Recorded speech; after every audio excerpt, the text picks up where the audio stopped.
우리가 사는 세상에 여러 종류의 잔치가 있죠. 예전에는 회갑잔치, 나이 60이 돼서 갑이 들어왔다고 회갑잔치 했었고, 요즘에는 뭐 회갑잔치 하는 분이 없지 않습니까? 회갑잔치가 있고 70이 되면 칠순잔치. 그래도 아직 요즘도 칠순잔치는 많이 하시더라고요. 근데 아마 앞으로도 이제 이게 유지되지는 아니냐 모르겠어요. 아마 칠순잔치 이것도 없어질 확률이 많습니다. 그래서 요즘은 칠순잔치 안 하고 팔순잔치 하는 분들이 많더라고요. 그래서 저희 누님도 칠순잔치를, 내가 이렇게 건강한데 왜 칠순잔치를 하느냐 해서 안 했는데 팔순잔치는 했어요. 그래서 팔순잔치를 하는데 기뻐하는 게 아니라 좀 짜증내더라고요. 여러분, 잔치면 기뻐해야 되는데 아니 팔순잔치에 그래서 뭐 기뻐해야 되는데 별로 안 기뻐해요. 팔순잔치를 했고, 또 잔치 중에는 돌잔치, 뭐 지금 결혼 혼인잔치, 제일 잔치 중에서 좋은 잔치가 뭐예요? 혼인잔치 아니에요? 요한복음 2장에도 가나의 혼인잔치 이야기 나오잖아요. 혼인잔치는 기쁨이거든요. 결혼식은 축복이고 축하하는 거거든요. 근데 인생의 최고의 클라이막스에 해당하는 이제 혼인잔치인데, 이 혼인잔치를 오늘 주님이 비유해서 말씀하는 거예요. 여러분 다 이제 나이 드시면서 결혼하는 혼인잔치 했는 거 기억나는데, 저는 참 내 일생을 내가 돌아봐도 참 어떤 면에서는 뭐랄까, 이거 드라마와 같은 인생을 계속해서 했는데, 그 어려운 고난을 딛고 나면 하나님이 또 그만큼 축복하시고, 또 그 고난이 끝쯤 돼서 할 때 또 하나님이 축복하시고, 늘 그런 거예요. 그래서 어느 날 성경을 보니까 바로 이게 성경적인 삶이더라고요. 제 아내하고 이제 결혼을 하려고 했는데, 사실은 저 집은 5대를 믿는 집이고 우리 집은 아무도 안 믿는 집이죠. 그래서 둘이 이제 결혼 이야기가 나오는데, 제가 기도를 이렇게 했어요. 저 집에서 공식적으로 반대를 하면 나는 안 해야 될 것 같다. 아니, 공식적으로 반대하면 부모가 반대하는 결혼식을 해야 되는 거 아니에요? 근데 어쨌든 제가 뭐 좋다고 오케이 한 거예요. 근데 문제는 우리 쪽에 있는 거예요. 돈이 하나도 없는 거예요. 우리 집은 당시에 거의 거들난 부도 상태인 거예요. 그러니까 이제 결혼을 한다 하니까 여러분, 혼인을 그냥 하는 거예요. 예? 이제부터 준비를 해야 되는데 아무것도 없으니까 예식장 비도 없는 거예요. 그러니까 예식장을 얻어야 되는데, 내가 이제 그 당시에 이제 처갓집에 담임 목사였던 안상만 목사님 오셔가지고 이제 주례를 하시는데 돈이 없으니까, 세상에 이 결혼을 하긴 해야 되는데 돈이 없으니까 예식장을 외상으로 가가, 부주 오면 줄게. 그럼 만일 장사가 잘 될 때 그때 뭐 무슨 소리 하느냐고 난리 났을 텐데요. 그때 영동 할머니 내려온다고 해가지고 손이 돌아가는 날, 안 믿는 사람들은 그날은 결혼하면 안 되는 날이라 해가지고 사람이 없는 거예요. 어차피 빈 거 뭐 해줄 수밖에. 그래서 외상으로 하고 그거 나온 거 가지고, 부주 나온 거 가지고 갚았어요. 그러니 결혼식 하는데 이제 그 다음에 신혼여행 가야 되잖아요. 요즘은 뭐 코로나 전에 해외 가니까 뭐 멀리 미국도 가고 유럽도 가고 뭐 사모아도 가고 별 희한한 데까지 다 가는데, 우리 때는 최고 잘 가면 제주도, 평균 부산. 그래서 우리도 평균은 해야 되겠다고 부산에 이제 호텔을 여행해가지고 갔는데, 첫날은 잘 갔는데 둘째 날 내가 부임해야 될 학교가 갑자기 바뀌면서 경상북도 청송군 진보에 있는 학교로 발령이 돼서 거기 갈 수밖에 없는 상황이 된 거예요.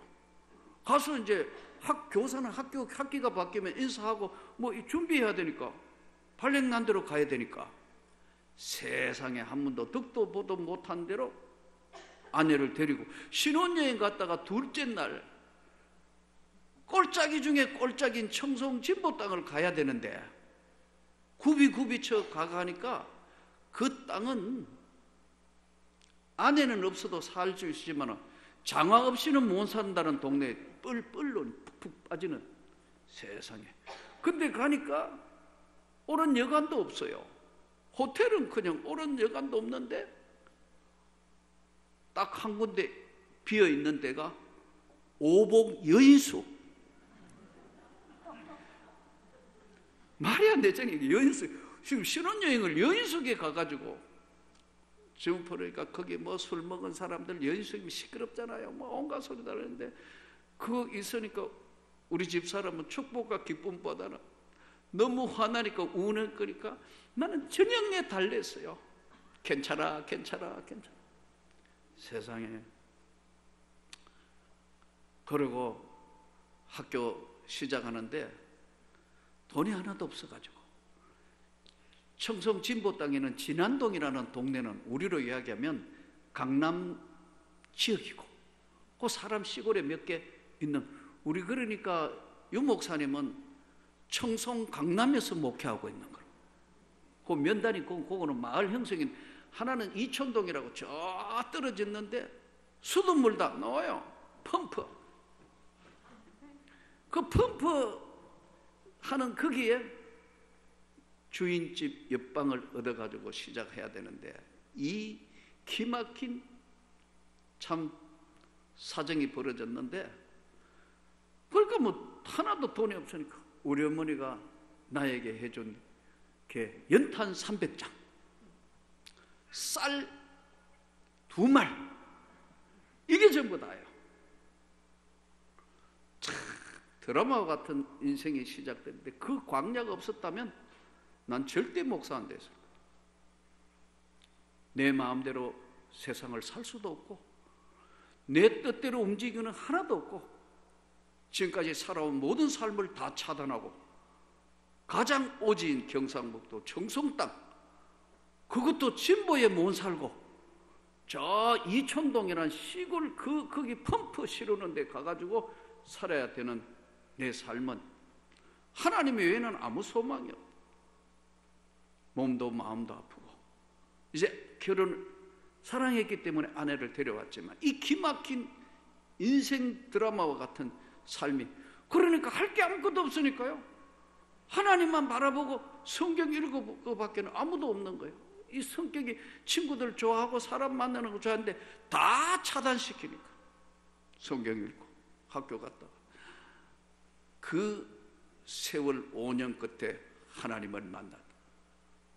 저는 오늘 사랑하는 성도 여러분 정말 기가 막힌 오늘 혼인잔치 이야기를 하는데 이 혼인잔치는 오늘 성경은 이렇게 시작돼요.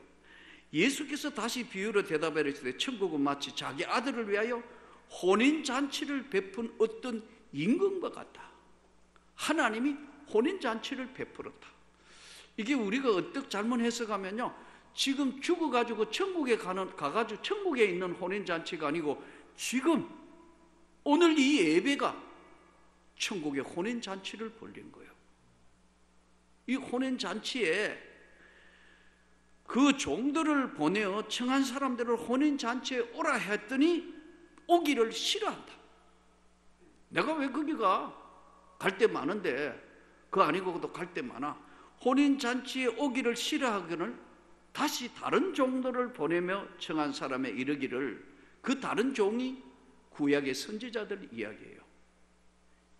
이사야, 에레미야, 예스겔, 다니엘, 호세아, 요엘, 아모스, 스바냐, 학개, 스가랴 쭉 구약 성경이 계속되는 말라기까지의 많은 선지자를 보냈는데 안 온다는 거예요. 그래서 이제 마지막 자기 아들을 보낸 것이 예수님의 이야기예요. 지금 오늘 이 시대에도 죽어서 가서 천국 잔치도, 그건 죽어서 가서 있는 건 말할 것도 없지만 이 예배가 바로 천국 혼인잔치예요. 그들이 혼인잔치에 오소서 살진 소와 짐승을 잡고 모든 것 다 갖췄으니까 오세요 했더니 말 안 듣는, 돌아보지도 않고 한 사람은 자기 밭으로, 한 사람은 자기 사업하러 가고 남은 자들은 종들을 잡아 모욕하고 죽이니. 그냥 안 간다 하면 되는데 종을 잡아가 왔는 걸 내가 종이냐? 막 모욕하고 죽이기까지 하니까 임금이 화가 나가지고 그 군대를 보내어 살인한 자들을 진멸하고 그 동네를 불사르고 종들에게 혼인잔치는 준비됐으니까 청한 사람은 합당하지 않으니까 네거리 길거리에 가가지고 누구나 데려오라. 그러니까 선한 사람 악한 자 다 잔치에 사람들이 다 앉아있는데, 여기 지금 교회에 우리 모두가 앉아있는데 임금이 와가지고 다 둘러보는, 누가 왔나 안 왔나, 혼인잔치에 누가 왔냐 안 왔냐 보고 말씀을 하기를 이르신다는 거예요. 말씀을 하기를 쭉 보니까 다 혼인잔치에 오면은 적어도 혼인잔치에 올 수 있는 예복, 이 예복이 뭐냐면 마음의 준비예요. 하나님 앞에 나온 정한 심정을 가지고 나온, 하나님 앞에 나온 예복을 입지 않는 사람들이 있으니까 어떻게 여기 와서 예복을 안 입고 왔단 말인가? 준비되지 않는 그런, 회개하며 하나님 앞에 마음을 들이지도 못하면서 어떻게 여기 와서 바깥 어두운 데에 내 던져라. 거기서 슬피 울며 이를 갈미 있으리라. 청함을 받은 자는 많되 택함을 입은 자는 적다. 우리가 오늘 이 땅의 삶에 주님의 말씀을 잘 들어야 합니다. 청함 받은 사람은 많은데 진짜 택함 받은 사람은 적다. 그러면 청함 받은 사람과 택함 받은 사람의 차이가 뭐냐? 딱 하나예요. 택함을 받은 자는 하나님 말씀 앞에 순종하는 거예요. 예복이 뭐냐면 순종 교복이에요. 이게 하나님의 말씀이다 하면 내 뜻과 네 생각, 내 생각 다 필요 없고 아멘인 거예요. 믿습니까? 그런데 청함을 받은 사람 많다니까요. 근데 진짜 택함을 받은 것은 하나님의 뜻입니다. 이게 하나님의 뜻입니다 하면 내 뜻하고는 상관없이 순종한다는 거예요. 이게 순종의 예복. 더 깊이 이야기하면 예수 앞에 회개하고 다 하나님의 뜻대로 살겠다고 하나님 앞에 다 내려놓은 인생이 온 것, 이것이 예복이에요. 내 뜻대로 마시고 아버지의 원대로 되기를 원하나이다. 오늘 또 이 땅의 삶은 사실 잠시 왔다 가는 삶이에요. 잠시 머무는 삶이에요. 제가 서두에 말씀, 인생 엎어지고 껴지고 나중에 보니까 연탄 깨서 새더라고. 그것도 모르고 살았어요. 서로 좋아하니까. 예? 연탄 깨서 구멍 뚫렸는데 자꾸 머리 아프다 하길래 이 사람 왜 머리 아프다 하는데 나중에 보니까 연탄 깨서 올라오는 구멍이 뚫린데도 그래도 아기는 생겨요? 하나님의 은혜 아니에요. 쓰러진 건데 그래도 그렇게 한 인생 여정에 쭉 오면서 늘 제가 그러지만 참 아내에게 마음에 너무 깊은 빛을 줬다. 그래서 참 긴 인생 여정에 또 신학교 와서 개척교회 파란만장한 부임한 것도 아니고 안방에서 시작해야 파란만장한 이 긴 여정 동안 별일 다 겪고 고난받고 멸시받고 다 형한테 돈 빌리러 서 있을 때 나한테 돈 받긴 하냐?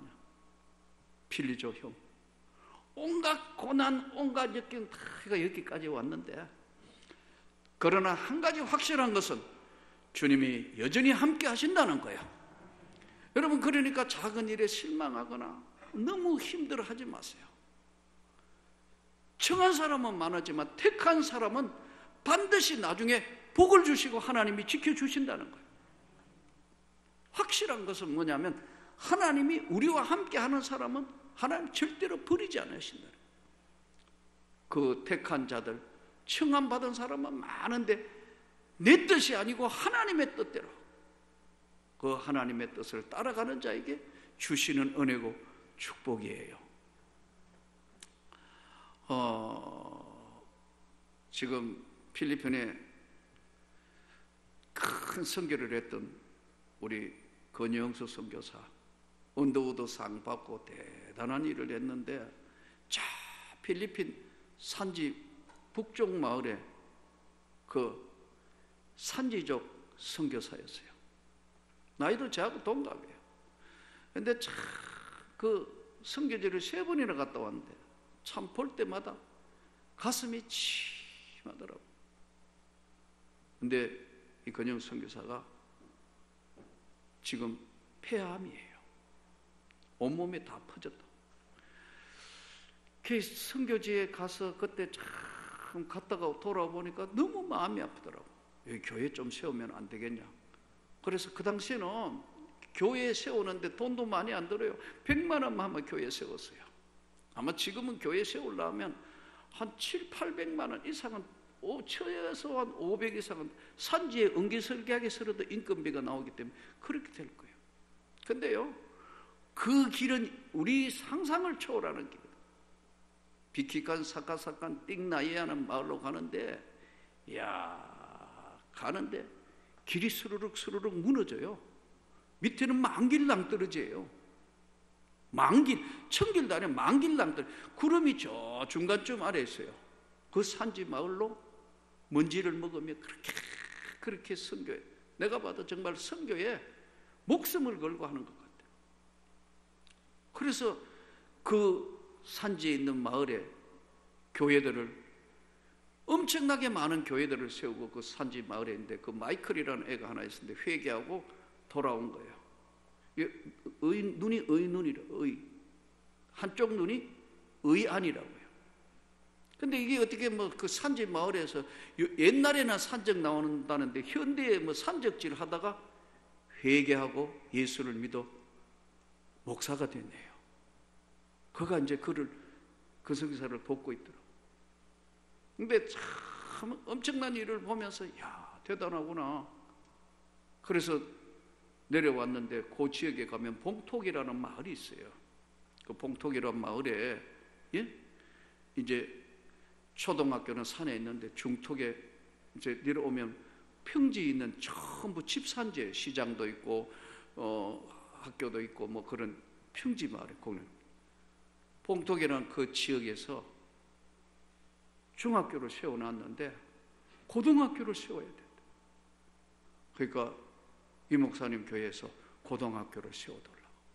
세상에 돈이 어딨냐. 우리도 지금 개척교회 수준에서 발발발발 그리고 이제 겨우 그러는데, 구성전에 와 있을 텐데 기도해 볼게. 와서 참 하는데 용기가 안 나는 거예요. 하나님이 그래도 계획하시고 뜻한 바가 계셔서 미국에 어디 미국에 집회를 갔는데 누가 돈을 주더라고. 그래서 하나님이 하시려는 의지가 확실하시구나. 그래 어느 정도 우리 교회에서 또 해서 정확한 지금 금액은 어느인데 내가 우리 교회 그 당시에 3천만 원인가 투자했을 거예요. 미국에서 또 어떤 목사님 교회에 가고 그 은혜 받은 분이 그걸 선교비를 준 게 거의 한 4천만 원 투자돼가 거기에 학교를 세웠다고. 그 학교를 세운 게 하나님의 축복으로, 여러분 그게 기반이 돼가지고 해안가로 내려와가지고 대학을 세웠어요. 그 대학에 지금 학생이 4천 명이 넘어요. 자립했죠. 대단하다. 지금 필리핀에 그래도 북쪽에서는 손가락 안에 들어가는 대학이 된 거예요. 그 지금 참 돌아보니까 우리는 혼인잔치에 늘 모여서 하면서도 하나님 앞에 뿌려놓은 씨앗은 이 다음에 다 저와 여러분이 받는 축복이라고 나는 확신합니다. 그래서 군성교사가 언더우드 상 받았다고. 언더우드 상, 선교사에게 주는 최고의 상이 언더우드 상이에요. 그거 받았는데 얼마 전에 연락이 온 거예요. 폐암이다. 온몸에 다 퍼졌다. 와, 너무 가슴이 찢어질 때 쫓아가서 만났어. 가끔 전화도 만나서 병원에 이제 가는데 얼굴에 보니까 거의 포기한 마음인 것 같더라. 온몸이 다 퍼졌다니까. 그래서 제가 포기하면, 안고 기도하면서 포기하면 안 돼. 혹시라도 그 아들이 미국 의사입니다. 포기하지 말고 끝까지 하다가 보면 하나님의 뜻은, 우리는 어차피 한 번은 잠시 머물다 가는 건데 그대 그렇게 선교했잖아. 그거 아니다. 하나님의 뜻이면 사는 것이고 잠시 머무는 거다. 여러분, 영원히 살 사람 여기 아무도 없잖아요. 잠시 머물 이 세상은 헛된 거 보는 게 아니고 우리가 택함을 받았다는 거예요. 그랬어요. 포기하면 안 되고 그것까지 해봐요. 표적 치료라는 것이 있어. 아들한테도 이야기하고 해봐야 돼요. 그게 다 하는데 그 마음이 얼마나 무거웠겠어요. 그래서 이제 다 그거 하는데 그 전에 나보고 그러더라고. 대학까지 다 이루었으니 이 목사님이 이사장 하시는 게 어떻겠냐고. No. 나는 그냥 초석만 깔아줬지. 내가 거기 가가지고 거기에 이사장 한다는 거, 그대가 수고한 모든 영광을 빼앗는 것이니까. No. 난 우리 교회가 조건 없이 했고 조건 없이 던졌는 거, 그게 씨앗이 돼서 이만한 걸 이루었다면 그건 다 하나님의 은혜고 하나님의 축복이다. 난 도와준 거로 아무런 미련이 없다. 아무 미련도 없을 뿐 아니라 내가 그대의 영광에 조금이라도 해가 되는 건 난 싫다. 늘 기도하며 그늘이 될게. 근데 이게 뭐 이렇게 한참 그러다가 지금 내가 연세대 병원에서 그냥 에스컬레이터 타고 안고 기도해주고 올라가는데 저 끝에 와가 나하고 눈이 탁 마주쳤는데 그 눈빛은 지금도 잊을 수가 없어요. 지금 끊임없이 지금 항암 싸움을 하고 있는데 가끔 전화하며 힘내라, 괜찮을 거라고. 예, 목사님 기도해 주시라고. 여러분, 이 혼인잔치에 온 사람은 두 종류예요. 청함을 받아가지고 그냥 왔다는 거예요. 제가 여러분에게 물어보겠습니다. 하나님의 뜻이면 순종할 수 있습니까? 내 뜻이 아니고 하나님의 뜻이라고 하면 그것을 순종할 수 있냐는 거예요. 그게 택한 사람이에요. 그래서 하나님 앞에 바울의 삶이나 베드로의 삶이나 선지자들의 삶 보세요. 내 뜻이 아닌 하나님의 뜻이면 다 아멘인 거예요. 하나님이 말씀하고 이것이 하나님의 뜻이라는 것은 순종하는 자에게 순종의 표가 택함이에요. 택함을 받은 자는 많다는 거예요. 어쩌면 택함 받은 사람에게는 고난이 더 많을지 몰라요. 그러나 고난 뒤에 오는 그 영광은 이 세상과 비교할 수 없는 것으로 주시는 은혜예요. 그래서 내가 권성교사 보고 괜찮아, 그대가 이제까지 한 이것만 해도 하나님 앞에 받은 상급이 하늘에 가득 찬데 절대로 절망하면 안 돼. 그것까지 해봐. 끝까지. 사랑하는 성도 여러분, 오늘 또 주님이 혼인잔치 이야기를 하는 거예요. 이 땅의 삶에 영원히 살 사람은 아무도 없고 잠시 있을 그것과 권력, 명예, 돈, 잠시 머물 세상엔 이 땅에 잠시 필요한 것이지만 택함을 받은 우리는 그 은혜로 사는 거예요. 하나님의 택함 받은 사람은 하나님이 말씀하면 무조건 순종하는 거예요. 오늘 이 시대는 불순종의 시대고, 오늘 이 시대는 의심의 시대고, 오늘 이 시대는 돈이 되거나 뭐 명예나 뭘 권력을 위해서는 무슨 짓을 할 수 있는 그런 시대에 우리가 젖어 있고 그렇게 사는 거예요. 그러나 하나님이 말씀하는 이 시대는 예수님 말씀대로 천국의 혼인잔치에 있는 자는 언제나 하나님의 말씀이면 내건 다 내려놓고 맞습니다, 아멘으로 그 하나님께 영광을 돌려서 기쁘고 즐거운 하나님의 기뻐하시는 삶이 계속되기를 주 예수 이름으로 축복합니다.